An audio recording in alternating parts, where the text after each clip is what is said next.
they're just like so good in I mean you're getting back like half a mon basically just getting that to activate, and we're actually jumping into the game finally. So it's about to start. Here we go. And now we're gonna have Aaron and Sejun squaring off here. As you can see, their teams are on the left and the right there. We got Aaron leading off with his Arcanine and Muck, which is a combination that's going to bring the Intimidate to the table here. And on Sejun's side, we're going to see that Goodra along with the Metagross. Nice. So yeah, I'm really happy that we are going to see the Goodra. I'm also happy that we're seeing that Muck, since it's one of those evolvent forms that it's just, I don't know, I mean, it looks pretty funny, right? Yeah, it does. It's just like radiating. Yeah, but in terms of board position, of course, as we mentioned, both of those trainers now chose 4 of their 6 Pokemon that you can, by the way, always see in the top right, in the bottom right and the bottom left. So, yeah, the first thing we can mention here is that the Arcanine, being a fire type, just naturally already threatening that Metagross. However, usually Arcanine really likes to just lower Pokemon's attack with its Intimidate ability, but on Goodra that shouldn't do anything, and Metagross has the Clear Body ability that also nullifies that. We're going to see the Porygon 2 switch in here from Aaron, and the download will be going off as it gets an attack boost, while Metagross on Sejun's side is going to protect here, and we see the Arcanine go for a Flare Blitz into that protect, smart protect there, as Goodra goes for Bulldoze. So a very interesting tech there. Yeah, Bulldoze is a pretty interesting move. It hits all Pokemon on the field, including your ally, but will lower the speed stat by 1 stage. So going for the Protect here, not only well, like avoiding being hit by that super effective Flare Blitz, but also ensuring that Goodra will not hit its partner. So yeah, now he does have that speed advantage we talked about, but wisely enough, Aaron already sent out his Porygon so that he can now reverse the speed bracket if he wants to. And now Aaron is going to protect his Arcanine here as Goodra goes again for a second Bulldoze. Oh, is that weakness policy Metagross? That would be super interesting. I'm pretty sure. I think we're about to see it. Here it goes. That was a good call. And the special attack and the attack there get boosted as the speed on the Porygon 2 side falls. And now we see the Zen Headbutt into the Arcanine there. The Metagross would have outspeeded the Arcanine. And the Trick Room goes up. Aaron abusing those speed drops now. Yeah, Aaron really looking happy there. He was really fearing that Metagross was targeting down that Porygon. Could have potentially gotten a flinch with Zen Headbutt, which then would have ruined Aaron's plans of going for the Trick Room setup here. But yeah, really interesting combination coming out from Sejun. I mean, of course, we mentioned it. Clear Bodies is the ability of Metagross, so you can't actually lower its stats. So using Bulldoze to lower your opponent's speed stat and then also boosting your own Metagross. Once again, a creative attempt here by Sejun. Unfortunately, though, it looks like he might have to maybe switch out that Metagross, as now Aaron was able to set up the Trick Room, and now that Arcanine should outspeed the Metagross on Sejun's end and couldn't just hit it with that boosted, or super effective Flare Blitz, for example. Aaron is going to withdraw his Porygon 2 here and then send out his Gigalith, his primary Trick Room sweeper. The Gigalith bringing out that aforementioned Sandstream, as I was talking about, and we're going to see the Goodra switch out here on Sejun's side, as he sends in his own Arcanine to drop that Intimidate, which is a great switch there to intimidate both of these physical attackers. And now we're just going to see if this Metagross can possibly tank an attack from this Arcanine, as the Flare Blitz goes right into what I would presume would be the Metagross. Yeah, and it should be enough to take it. And yeah, it is able to take that Flare Blitz thanks to the Intimidate from its partner, that Arcanine. We're seeing Life Orb being revealed as the item on Arcanine, but even with that Life Orb, not enough to knock out the Metagross, which is hitting back with a Zen Headbutt, getting the KO on the other side there. Though a very powerful move there.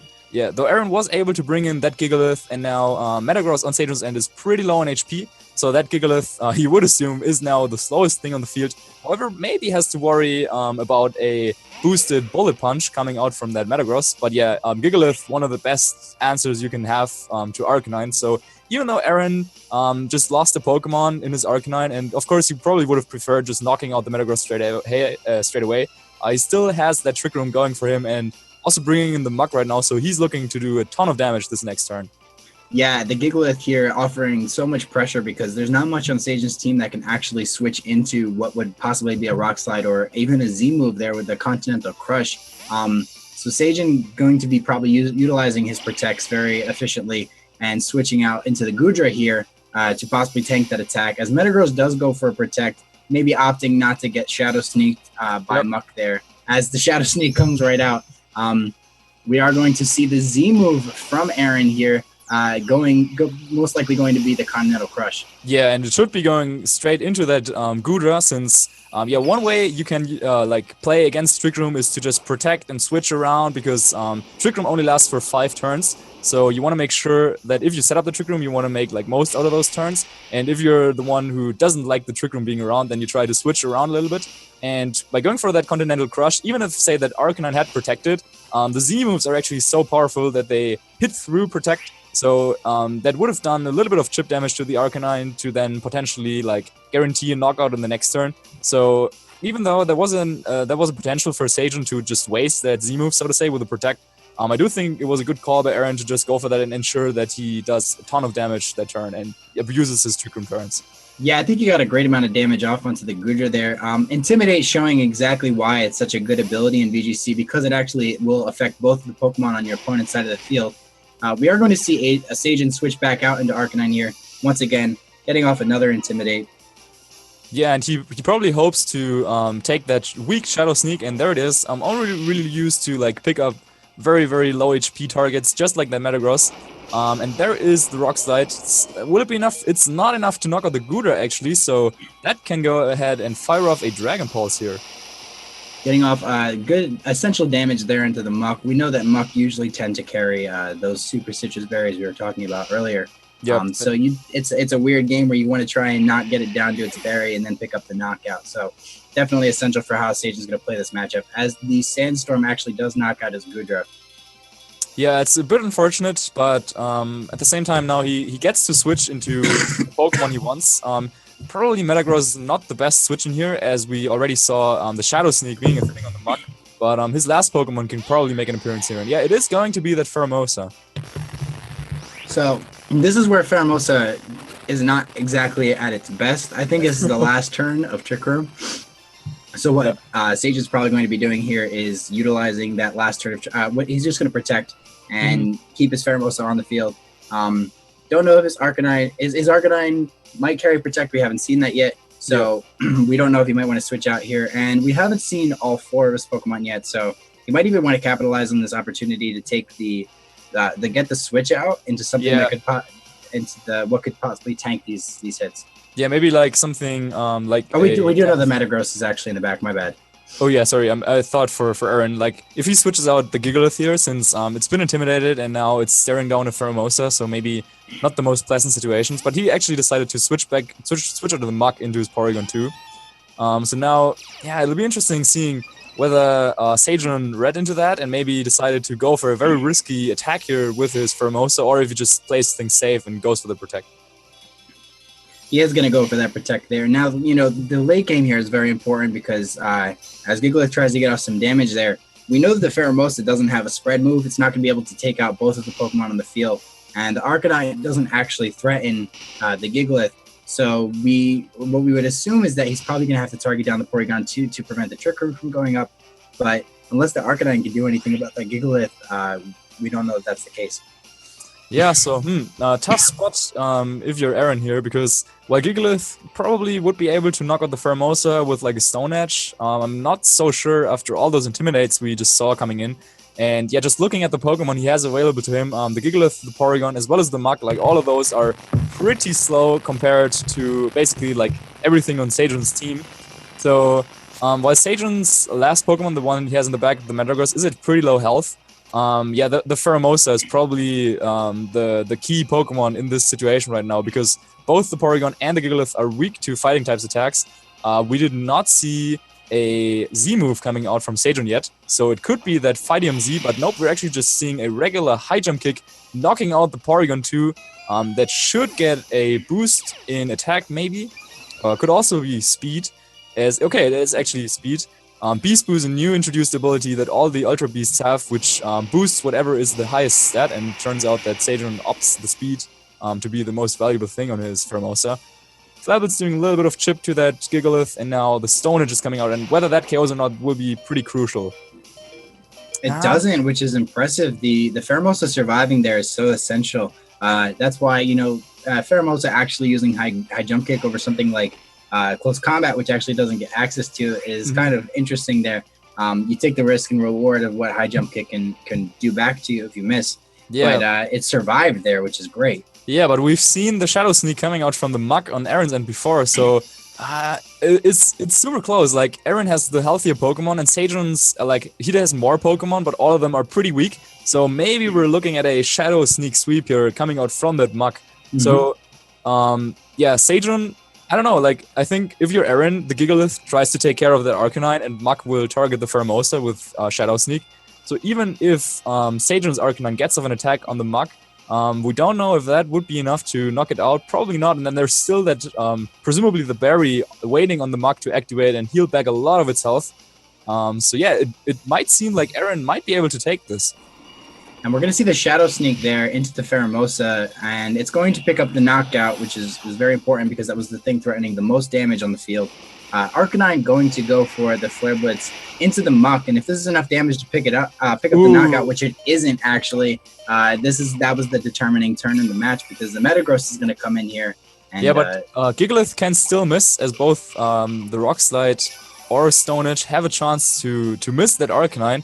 Muck, though, healing back a ton of HP here, and Rock Slide will connect to Arcanine. That should be enough to knock it out, and it is. So, wow, pretty back and forth game, but in the end, the very slow Pokemon and the, I don't know, like, strategic approach here from Aaron coming out should be enough to get him the win there, as now all he needs to do is basically go for the Shadow Sneak, knock out that Metagross, and then, yeah, he should have the first game. So now, after a first game like this, of course, a very important thing we want to wonder is, what type of information did both of those trainers get here, and what will they do with that going into the second battle?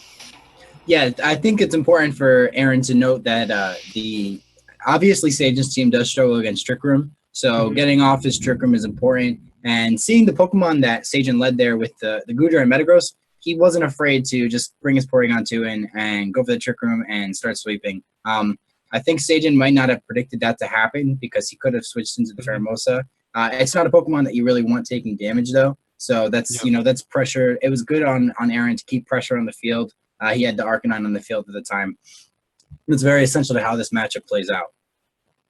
Yeah, and so something interesting to note, like the first two turns, both of them were playing a little bit like passive. We saw a lot of, so to say, like obvious attacks going into protects, where of course, probably both of them kind of knew that, yeah, the Arcanine is probably going to Flare Blitz the Metagross, and that Metagross probably going to protect, sure. But now for a second game, maybe they can use that knowledge about how the matchup interacts and how, I don't know, like kind of easy it was for Aaron to still claim the game after setting up the Trick Room. So maybe Sejun has to take some more risks, maybe like target down the Porygon a little more aggressively to ensure that Trick Room doesn't go up if he has the resources to do so. But of course, Aaron also knows that going into the second battle, Sejun probably won't let him set up Trick Room as easily as he did in the first game. And so, yeah, maybe we're seeing some of his other Pokemon. He would have access to Tabulele and Ninetales. Those are the two Pokemon that he didn't bring to the matchup, though. Thinking about it, neither of them does particularly well against the Gigalith and Muck combination that we saw coming out from Aaron. So, yeah, I wonder if he even has like any options or any room to change up his Pokemon picks here. Yeah, that's where the flexibility of his team, I think, is going to be tested, because the slow modes on Aaron's side are just, they're both really incredibly bulky Pokemon, and it's hard for him to pick up knockouts with anything that isn't the Pheromosa. And the Muck is essential in keeping the Tapu Lele off the field for the most part. So what I did like on Sejun's end was that he kept switching in his Arcanine and dropping those Intimidates to try and stall out the Trick Room. It was very close at the end, so I don't think it's like the matchup is precisely out of his favor. I'm interested to see how Sejun adjusts here. I do think that the Goodra didn't really offer enough damage, so while it was getting the Bulldoze off, Aaron brought his Trick Room mode, and it didn't really do enough. But I want to see more of the offensive threats on his team. Probably the Lele and the Pheromosa, at least off the bat. Maybe even the Lele and the Pheromosa and the Metagross. So we're going to see the battlers going right into this. We have the Arcanine and the Muck, the same lead as last game. A very essential lead to how the team works, actually. Getting the Intimidate down there on the Metagross, which actually has access to Clear Body, so it's not going to have its attack dropped. But the Tapu Lele is going to be coming out into the field on Sejun's side. bringing that Psychic Surge, which if you don't know, prevents any priority attacks from going off. So the Metagross's possible Bullet Punch would not be working, the Shadow Sneak would not work, and the Extreme Speed possibly from the Arcanine would not work. Yeah, so Sejun took an interesting note from that first battle, which was that Aaron actually did not bring his own Tapu, his Tapu Fini. So he decides to start off with the Tapu Lele, which is a little bit of a risk, because you really want that Psychic Terrain to be up for the Metagross's Bullet Punch to do a lot of damage, the Zen Headbutt to do a lot of damage, and then also for Psychic to do a lot of damage. But if, say, there was a Tapu Fini around somewhere, which can then override the terrain with its own Misty Surge, then yeah, that damage is a little bit underwhelming, especially since Aaron's team is just so bulky. So yeah, it looks like Sejun taking a little bit of a risk, but it seems to pay off here in this first turn. Metagross, they're going for the Meteor Mash into the Muck, and it's not actually enough to activate its Berry, which is kind of good for Sejun there. But the Poison Jab going off into the Arcanine, no poison onto the Arcanine, which is pretty good there. Yeah, once again, pretty good Intimidate coming off from Sejun. Just like in the first game, he's able to intimidate two physical attackers here, whereas Aaron's Intimidate really didn't do anything, thanks to that clear body ability. So it looks like, yeah, this time Sejun has a little bit of a better position against a potential incoming Porygon 2, as now with Arcanine and Zen Headbutt boosted by that Psychic Terrain from Metagross, he should be able to do a lot of damage to the Porygon, or basically like anything. So maybe now he has a little more of those offensive capabilities that he lacked in the first game. Aaron's going to switch out his Arcanine here into the Porygon 2. The positioning that, Sejun really isn't threatened here. But I do think that Aaron's Muck is the problem, as the Metagross on Sejun's side is going to switch out back into that Tapu Lele with the Intimidated Muck on the field, possibly, not a risk as much as it could have been. The Flare Blitz going into the Muck, we saw before it wasn't enough damage in the last game, but we see the burn. Sejun also getting a little excited there. But of course, that Berry will activate here, heal back 50%, so Muck won't just feint to the burn. But let's see, okay, he's going for the knockoff. So if that is Psychium Z on the Tapu Lele, which we think it is, yep. No item that can be knocked off since that Z Crystal that it has is just like, you just can't knock it off. The knockoff move, pretty common in single play as well. Also, like super common on Alolan Muck, at least in doubles. But yeah, good play here coming through from Sejun, getting in the Tapu Lele into position. And since we now kind of know that it probably has the Psychium Z, a Shattered Psyche should do a ton of damage to that Porygon. And yeah, if the Gigalith is Aaron's last Pokemon, then there is no Tapu Fini to reset that terrain. So it will get the 1.5 boost from Psychic Terrain. The Porygon 2 is going to switch out here into the Gigalith. Gigalith will bring the Sandstream with it, so it will have access to a higher special defense stat. It is boosted by 1.5. Rock types get that boost. And we're going to see the Z move here from Sejun, most likely that Shattered Psyche. Yeah, so he's also doing the Z move there a little bit on his player cam. So yeah, he set him up into a position where he can get off that Z move without too much risk. The Muck is burnt, and Muck is really, alongside Tapu Fini, probably the only thing on Aaron's team that really wants to take that Shattered Psyche. Though, as you mentioned it, Gigalith also getting that boost from the Sandstream, though not enough to withstand that super powerful Z move there. And the Flare Blitz will come out from this Arcanine into the Alolan Muck. Is it enough to knock it out? It is. So two simple knockouts for Sejun here, and now this battle definitely looks a little different than the first one. Yeah, I think that getting the burn was very essential just for how much damage he was taking, but I don't think it ended up mattering too much just for the position that he was in. I think the one thing that may have influenced is that Aaron was a little bit more shaky on just his team's positioning, but once he got the Lele in with the option to go for that Shattered Psyche, he just probably was in a much more comfortable position. And now Aaron's down to his Porygon 2 and Arcanine, basically against Sejun's entire team. One thing I really want to mention that is super important there is we saw that there was a damage roll on the Flare Blitz onto the Muck because it did around 55%, which it hadn't yet done. So. Yeah, but one thing I really want to stress again is how cleverly Sejun positioned his Tapu Lele, since Porygon, while it's a Pokemon that's known to be very bulky, most of the time trainers do not find the place to run Protect on it because you want to have Trick Room, you want to have Recover usually, and then you run two attacking moves to have some coverage. So getting in the Tapu Lele in a position where he kind of expected Aaron not to bring that Tapu Fini. He did lock in the Muck, so which is Dark type, so that is the one thing that could have switched in there. But yeah, very clever positioning coming out from Sejun, and actually also revealing the taunt here. So wow, now this Tapu Lele definitely the MVP of the second game. Taunt will prevent Trick Room from coming up, since yeah, Porygon now forced to only use attacking moves, and Trick Room is not an attacking move, and yeah, Aaron looks a little bit flustered there. He kind of expects this battle to go in Sejun's favor, I guess. Yeah, I definitely feel that sentiment on Aaron's end too. And as you said, Tapu Lele being the MVP there, I kind of don't. I see what he did in the first game. Now that he saw that there wasn't a Tapu Fini to really neuter the Tapu Lele's damage output, it made a lot more sense to bring the Tapu Lele this game, and it did so much work. As we see the Metagross switch out into the Arcanine here, dropping the Intimidate once again onto Aaron's Arcanine, and the Porygon 2 not really going to care too much about that, as usually those carry special attacks. Tapu Lele going to get a Psychic off there into the Arcanine, doing a massive amount of damage with, in what the Wild Charge recoil will actually knock itself out, revealing that last move too. So yeah, just seeing again that Tapu Lele, it didn't come in the first game because kind of if you see like a bulky team that has Tapu Fini, which can change the terrain, and then Tapu Lele doesn't get that boost. Yeah, he was a little bit reluctant to bring in the first game, but then that's just the thing with VGC, like in playing best of 3.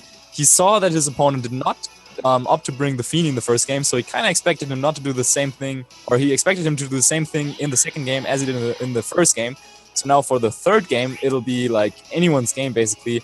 I kind of think that Aaron probably wants to bring the Fini now, seeing how much trouble this Tapu Lele does to his team. Also revealing the Taunt and the Shattered Psyche. Yeah, just hitting the forfeit button there. So Sejun will take the second game, and we will be going into a game 3 here in the set. I think it's also really funny that Sejun ended up using Shattered Psyche, Taunt, Lele, because if you remember one of the first streams that we ever saw for the 2017 format, the person that featured that Shattered Psyche, Taunt, Lele was actually Aaron himself. So I think that's it's just some nostalgia there. I think that was a great adjustment on Sejun's part. As you said, the maneuvering of the Tapu Lele, he got it in at a position where it would be able to get a Shattered Psyche off, either into the Porygon 2 or whatever Aaron switched it in. And knowing that you have your Z move fired off into something that can't resist it and can't protect, very essential. That's a value turn. And he got the damage he needed off. I'm so surprised it knocked out the Gigalith. I thought people EV for that, man. Like, and maybe Aaron's is super offensive. It might have been a damage roll, but you also saw the Pheromosa in the back there to clean up the late game for Sejun. So as I was talking about before, his late game planning, super good. He's one of the best at it. And I'm so excited for this game 3 because I think it comes down to the 4 that they bring. It's not like either player has played bad. It's just been which Pokemon am I bringing in and how do I use them at this moment. Yeah, and then the third game is probably now where either of the two, depending on like who has the potential advantage or disadvantage based on which Pokemon they bring. Like maybe you have to take like some risks here. If you're Aaron, maybe you go for Poison Jab into that potential switch in of the Tapu Lele, since now he knows how threatening Lele is to his team. And probably won't leave himself as open to getting hit by that Shattered Psyche, which essentially just eliminates one of his Pokemon. And if you only have 4 Pokemon, losing one can already be like very, very bad, especially with a team like Aaron's, where you really need to like switch around a little bit, and you need to keep the team composition, the core together, so that you can like just switch around and like lower your opponent's damage output, say with Intimidate and stuff like that. Yes, and now going into this game 3, both trainers really need to identify what 4 will win this game for them. We're going to see the Arcanine and Tapu Fini, a very essential lead in the VGC 2017 metagame for Aaron.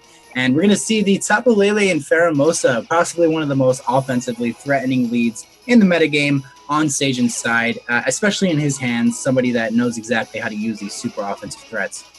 Yeah, so it looks like Sejun gambled a little bit again, going with his all-out super offensive Pheromosa and Tapu Lele lead. However, this time, Aaron is actually the one who gets the better end of the lead matchup with his Arcanine, getting off the Intimidate on the Pheromosa that we know is physical, and then also having Tapu Fini available to him, which not only does threaten the Pheromosa with a super effective Moonblast, but also overrides the Psychic Terrain. Since with those abilities, it really comes down to what the speeds are. and the slower Pokemon will activate their ability last. So Tapu Fini being naturally slower than Lele really helping out Aaron here. Aaron's going to switch into his Muck, possibly to absorb the Shattered Psyche that he was possibly fearing. Pheromosa going for the Poison Jab here into the Tapu Fini, and we are going to see the Shattered Psyche. Yeah, and either way, wherever it goes, it's not something that Sejun will be super happy about, since either it goes into the Protect, which will severely reduce the damage it does, or it will go into that immunity from the Alolan Muck. So Shattered Psyche will come out. It is going to go into the Tapu Fini, which has protected. So Sejun going with a very offensive play there, going for the double target with Shattered Psyche and Poison Jab, hoping that Aaron, thanks to that Intimidate, would feel a little too safe here. But nope, Aaron doesn't fall for that, and now he essentially like burned off the Z move, since you can only use them once per battle. And now, yeah, the Pheromosa on Sejun's end is a little bit of an awkward position, staring down the Tapu Fini, and the Tapu Lele on Sejun's end doesn't really want to deal with the Muck. So Aaron is looking to get a great turn where he can either try to switch around a little bit, depending on what he has in the back, maybe bring in that Porygon, set up a Trick Room for later, or just go for a lot of damage, either like Poison Jab or Knock Off, and then a Moonblast. He could also like take the time to set up a Calm Mind. Like Aaron has all options available to him.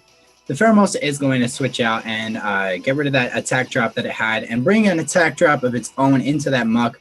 Intimidate, once again showing off why it's so good. The Tapu Lele would most likely be able to survive an attack from the Muck. We're going to see the Tapu Lele switch out into the Metagross. Aaron's got his hands right there. He, probably going for a read here, going for the Muddy Water. And we're going to see it avoid on the Metagross's end, which will play into the possible knockoff damage. But definitely connecting with the right Pokemon here. And we do see knockoff going into that Metagross. Yeah, as I was saying, he could have gone for that Poison Jab as well, which would have dealt, of course, a lot more damage to Tapu Lele. But instead, he opted to go for the prediction. Yeah, like, he was just saying, yeah, no way you're staying in with that Tapu Lele. You don't have your terrain up. I have a Alolan Muck. So he goes for the knockoff into that slot. Very great play. Also not just going for the Moonblast into the Pheromosa, which is probably what Sejun was hoping for. Instead, going for the Muddy Water, doing a ton of damage to Arcanine. So, yeah, you mentioned it. That Metagross, thanks to dodging the Muddy Water, actually hangs in there. So now, even though the Muck has Shadow Sneak, Sejun still has his Tapu Lele in the back. And you mentioned it before, switching that in, yes, changing the terrain to Psychic Terrain would block those priority attacks, like the Shadow Sneak from Muck. So maybe Metagross getting off a +2 attack here on either the Fini or the Muck could still change something. But yeah, still Aaron didn't take a ton of damage at all and was able to do so much to Sejun. Yeah, I actually think the Muddy Water miss might have actually played against Sejun there, because he would have been able to get a switch back into his Pheromosa. But the Psychic Surge is going to come out here. Oh no, oh wow. Oh, missing the Metagross again. So the Fini of Aaron is actually faster. Wow, and he doesn't like that at all. Getting off the target on the Lele, but wow, Zen Headbutt also missed. So in the end, nothing really happened here, as both the Fini and the Metagross just not really able to hit their targets here. A little bit of RN justice there is what we like to call that. Yeah, but yeah, then Muck was just able to knock off and knock out that Metagross. So, that definitely could have been a little bit dangerous here. If that's a Netbot connected, you would have to assume that that will knock out the Tapu Fini at +2 and in Psychic Terrain. So fortunately for Aaron, that Muddy Water miss, like relying on that low accuracy move, mediocre accuracy move, doesn't really bite him back there, as Sejun happens to meet the same fate. Yeah, no, I really don't like Sejun's positioning here. He's really just facing down so much threatening offense from Aaron. He can get the Poison Jab, could possibly knock out the Tapu Lele, and you know the Pheromosa doesn't really have defenses to bolster there. Aaron could really just target it down. So it's up to Sejun really now to possibly call a double target, or to maybe switch out into his Arcanine and get the Agua Berry off. It's really all comes down to this turn. So the Pheromosa is going to go for the high jump kick. That Life Orb high jump kick, still not enough to actually take out the Muck, so it will activate its berry. I'm sure Aaron kept that in mind for this matchup. The Tapu Lele will go for the Psychic into the Tapu Fini. Tapu Fini boasts a very high special defense. And that should be 2 knockouts here for Aaron's end. You would have you would have to expect Moonblast as well as Poison Jab coming out here. He gets the first knockout here on the Pheromosa, and there is the Poison Jab, clearing out Sejun's feed entirely. So, wow. Actually, Tapu Lele is able to hang in there. It was at -1 there. Thanks to the Intimidate from early on. But yeah, even that probably won't matter too much, as the Muk, thanks to that berry, is at decent enough health that it should take the Flablets from this Arcanine here. And yeah, Aaron still has all his Pokemon, so he can also switch out if he wants to reset the terrain, potentially reset Muk's attack stat. And Sejun is down to his last 2, and you can see it at his health bars. His Pokemon are not really healthy. Would you like to forfeit? It looks like Sejun. He knows. He knows. He knows. It was a great match. Really well played by Aaron there. He that turn 1 was so crucial, and especially against something like Lele Pheromosa. The turn 1 is probably the most important part of that matchup. We saw Sejun fire off the Z move there into the Protect, so he didn't get the value out of it that he needed in the same way that he did in game 2. Aaron making that call perfectly and getting the switch into his Muk to possibly soak up the high jump kick too. Very important, very well played from Aaron, and that was just awesome. Yeah, definitely. Also, Aaron, he could have probably made some different play and be like, yo, like you definitely target down the Feeny, so I would protect Feeny and go for the Flablets to knock out your Pheromosa. But that's not the type of player Aaron is. He was calculating. He was like, okay, there's a couple of options you have with the Tapu Lele and the Pheromosa. You can probably double up into the Feeny. So how do I cover for that? By protecting it. But you could also double target into the Arcanine with Shattered Psyche and an attack. So he covered for that as well by switching into the Muk, and that is really what separates the great players from the very best. Just being not only being able to kind of make some reads on what your opponent is going to do, but also really just cover for all options you're expecting. And Aaron demonstrated that. He got the perfect outcome since his opponent wasted the Z move there, and then from there he could just like play down his moves. He knew that he was in such a strong and commanding position that he could take home that set. Yeah, definitely. And one thing I think that was important was Aaron identified from the beginning of the set that his Muk had so much offensive pressure against Sejun's team between the Lele, the Pheromosa, the Metagross, and even the Ninetales, which he couldn't opt to bring. The Muk had so much utility in that matchup that leading Arcanine Muk, getting the Intimidate off was very important. In the first 2 games, obviously we saw Sejun do what he needed to do with Shattered Psyche in the second game. But in the third game, he was like, all right, I'll lead Arcanine Tapu Fini. I think that's a great call. He called the Pheromosa Tapu Lele lead and then was able to utilize his Muk for the end game, which is just so proper, like in the end game planning. And yeah, as you said, there was great option coverage there. What I think he did in the first turn wasn't something that could have been punished too hard.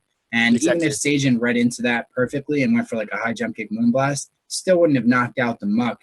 So why don't we just ask the man himself and ask Aaron about what he thought in that first turn and what he was thinking about that game or that set in general. So we'll be like right back with an interview with Aaron Cybertron Zheng about his first game win.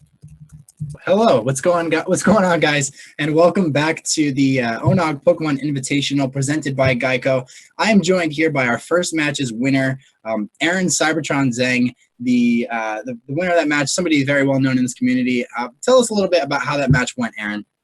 That was super scary. Sejun's team initially just gave me a really big scare because it was very hyper offensive, and with the Trick Room team, if you can get Trick Room going, then you typically have a pretty good chance against those teams. But often those teams have enough resources to deny you of the Trick Rooms. So game 2, I thought Sejun made a really good adjustment by bringing Tapu Lele. I wasn't sure what item his Lele was either, so I was a little bit hesitant on bringing my Garchomp.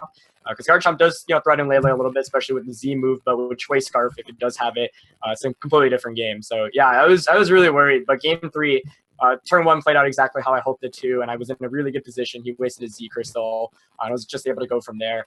I did get a little bit lucky with the critical hit onto the Metagross, and then I missed Muddy Water, but then he missed Send Headbutt, so kind of traded there. But yeah, I don't know. Metagross with weakness policy is really, really scary. So fortunately, I was able to knock it out before I was able to do too much. Going into game 3, did you feel like he was going to lead Tapu Lele and Pheromosa? I felt like you expected that with Arcanine and Feeny. Yeah, in general, I felt like Feeny Arcanine was actually just my best option against anything because, for example, if he went Metagross Goodra, I'd outspeed the Metagross and I just knock him out. And in the last game, we saw the Metagross and the Lele lead, and I saw that without the Psychic Z Crystal, he can't knock out my Arcanine with Psychic. So I knew that Arcanine would be able to pressure the Metagross. He wouldn't be able to get a weakness policy boost off. So that was like kind of the worst case. And even if he did leave with that, I had my outs with Muck in the back. Game 2, like I just let Muck faint without doing anything. Muck's really important against Metagross and Lele, so I needed to conserve it a little bit better. He was probably anticipating Porygon too, but the lead matchup worked out like perfectly, even though that wasn't the specific lead I was expecting, and it played out really well going out of turn 1. Yeah, so one of the main like kind of storylines in that best of 3 that we were going for was like what the tabus were doing. So in the first game, like neither of you brought any tabus and you were able to win that. So then in the second game, Sejun was able to capitalize on that, bring in his Tabu Lele in a like super fantastic position, get the one-hit knockout. So then for the third game, like were you like really sure that he would like bring the Lele again, and what made you not bring the Feeny in the first 2 games? Yeah, so my concern about Feeny is that's typically a Pokemon, especially because I'm using Calm Mind. It's one that like wants to stay on the field for as long as possible, and against a hyper offensive team, like he has ways to just hit it for a lot of damage and multiple ways to double target it and pick up a knockout immediately. So I wasn't too comfortable bringing it immediately because it didn't put on immense offensive pressure, and it can hit stuff for super effective, but you know, his team is just faster than mine. But go after game 2, I was like, I really need Feeny because even if he doesn't bring Lele, like Feeny's still a decent Pokemon in this matchup because of Arcanine and Metagross. If it doesn't get the weakness policy boost, then it can stick around for a little bit and take hits. And fortunately enough, he did bring Lele. He actually led with it, and you know, the Tapu Wars came out immediately, but I got the better end of it, and I think that put me in a really big advantage coming out of the lead matchup.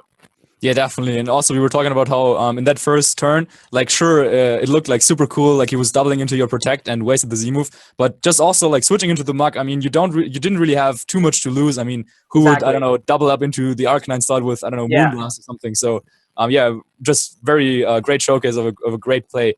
And then one last question. We talked about it already, but that Goodra and Metagross combination that Sejun brought out to the first game, after seeing Bulldoze, was that even something you like expected at all, or not even slightly? Yeah, when I saw the Metagross, I was like, oh, maybe it's Choice Band. And that was my immediate assumption because I had used Band Metagross and I know it's really strong with Lele. And then I saw Protect and I was like, okay, maybe he's Psychic Z Crystal. And then it was only the next turn when I switched out and Protected did I realize like, oh my gosh, it's probably weakness policy and Goodra's faster. And then it did come out and I was like, I should have anticipated that.